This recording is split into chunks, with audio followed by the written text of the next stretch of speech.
Hi, welcome again to Storytime with Dave Booker. Appreciate you stopping by.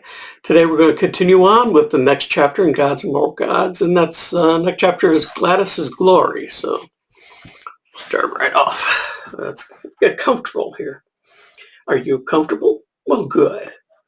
Gladys' initial thought had been to bring a few thousand to her continent. She considered that with that many she might just be overloaded and decided that a more manageable number would bring greater focus. Choosing 500 for her initial population, she asked for volunteers. Originally, she had planned on picking only those she considered similar to herself, but something told her that even in the most beautiful garden, a few pests sometimes did some good. As people filed past her through the portal, she gave them names and asked if they had any preferences for their new bodies. Consideration by a god was a new concept, and the people gratefully accepted the ability to have bodies created to specifications. The result was that Gladys's part of the earth was filled with beautiful people. Coming down last, she looked over the vast expanse she planned to fill with wonders of all kinds. Hers would be a place of art, culture, and warmth, and friendship. Hold on one second. Near the ocean, she had her people create a large round complex where people could live, meet, and where ideas could flourish. There were comfortable rooms, whether they were single or family. Meeting rooms to discuss ideas, arbors where people could grow vines and cultivate exotic flowers. In the center was a large park where people could relax and enjoy spending time thinking. The initial building was made simply with wood and grasses, clay and mud, but with time the building could be changed and made into a beautiful, welcoming edifice. Around the outside were plots for farming. Pens were created for the rearing of animals. She created storage for foods and filled them so that they had enough to eat until the farming really took hold. People broke into groups of their own accord. Farmers gathered sticks and bent or changed them to ease the work of seeding and began simple farming.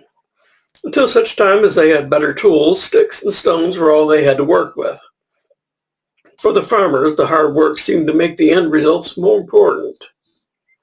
One farmer named Si was looking at his stick and pondering improvements. He wove sticks so they interlocked tightly. When he was done, he had a triangle base that held a stick pointed forward and that only went an inch deep. In effect, he was scoring the earth and could clear a rut easily with the help of a few goats to pull it. When asked, he wasn't sure where the idea came from, but he thought the idea was a good one and went ahead without knowing why. Well, the other farmers agreed and created their own, increasing the speed and amount of farming happening. Carolyn was exploring in a slightly muddy field when her foot caught on a root, sending her sprawling. Rising muddy and wet, she had a blob of something gripped in her hand. It wasn't mud, it was soft and sticky. She played with it and molded it, and finding that anything she did to it stayed, she filled her hands with as much as she could carry and took it home. A friend, seeing her carrying what looked like a handful of mud, was anxious to see what she wanted with it. In the apartment, they placed the clay on a mat and divided it. Laughter was heard outside as the two women molded the clay into a variety of shapes. Gladys, who was wandering the halls, heard the laughter and was curious what was so funny. Knocking, the two women let her in. Sitting on the floor with the threes, she spent a pleasant afternoon sculpting. Towards evening, Gladys had the other two bring their sculptures to the closest meeting room. Creating a firing oven was their next task.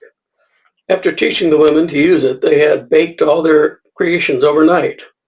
The next day, they had permanent sculptures, including the one that Gladys had created. Gladys's sculpture was placed high and set her on a shelf. Passing by, Gladys requested Carolyn to gather more clay and teach others how to create bowls and plates, and then sculpting art. Well, with a mandate from her god, Carolyn began her commission and taught sculpting to any who wished to learn it. As people made discovery after discovery, more vocations were created and taught to others. It was just as Gladys had foreseen. Given the right environment, ideas could flourish. Someone who was interested in art created pictographs, and a form of writing was created. Now ideas could be recorded, and a library was installed. Scribes went out and captured more ideas and wrote them down. Gladys was pleased that everything was going smoothly. People studied the arts, created useful articles, as well as things that pleased the eyes. In a year, the first of the new generation were born. From the penthouse, Gladys looked over growing crops and selected breed of goats and sheep that made the finest wool. She was content that things would continue at the same rate. Steady increase in the arts would mean an increase in the sciences. Hers would be the location for deep thinking and great invention. She felt a sudden call, prayer for help and guidance that was truly plaintive. It was a summons she couldn't ignore. Reaching out, she answered the plea and smiled when the summons was from a friend. She gave the needed aid and returned glowing. Even among gods, she was still the healer, the one that even gods turned to, the loving, caring, and nurturing deity. Yet not all were content with living in a place such as this. One such malcontent was named James, and he felt their life was too ideal. He wanted a challenge, and he wasn't challenged enough here. He tried farming, as that was the most strenuous, but it wasn't strenuous enough. He tried sculpting, and while it was intriguing, it was passive and didn't excite him. He discussed his discontent with others, and he found some kindred souls, both men and women. Together they formed a pact to travel to the mountainous region of the land and build their own life there. Leaving in the early morning and packed with all they owned, there was no doubt of their intention. Seeing a group of people heading away from the village and loaded with all they possessed, Gladys spirited herself to the head of the group. Finding their path barred, they knelt, hoping that they had not annoyed their god enough to lead to obliteration. "Why are you leaving?" she asked out of curiosity. Her voice was tinged with hurt. "What is out there that I cannot provide for you?" James looked up into the face of his god. The others had diverted their gaze, but James was of the opinion it was better to be a dead bull than a live sheep. "My God, you have provided for all our wants and needs, and therefore we find our lives too easy. We wish to challenge ourselves away from your loving kindness, to see if we can fend for ourselves. Now we mean no disrespect and pray that you will understand our need." He continued to look her in the eye. Until now, no person had ever looked their God in the face. She admired his courage and strength. She could read his intelligence in his brow, his courage in his square-set shoulders, his determination and leadership. For a moment, her body trembled. Here was one who could be the equal of the gods. She placed a hand on his shoulder, and a glow surrounded his body. He seemed to gain strength from her touch and wisdom from her smile. "Go in peace, and I look forward to seeing what you make of the wilderness you travel towards."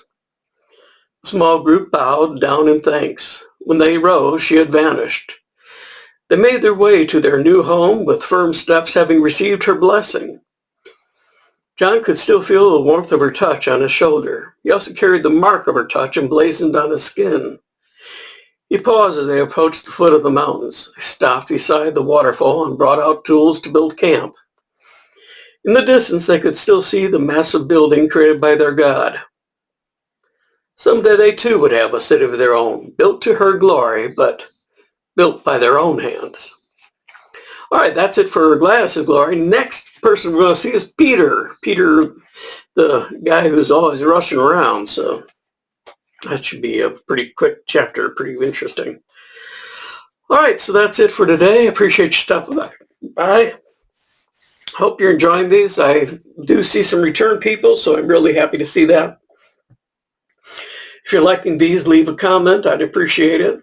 If you can subscribe if you haven't already, that would be nice too. So, gosh, I gotta figure out what I did in my tea. So that's it for today. Hope to see you again on our next reading in a few days. Look forward to seeing you then. Be good and be good to yourself. Bye.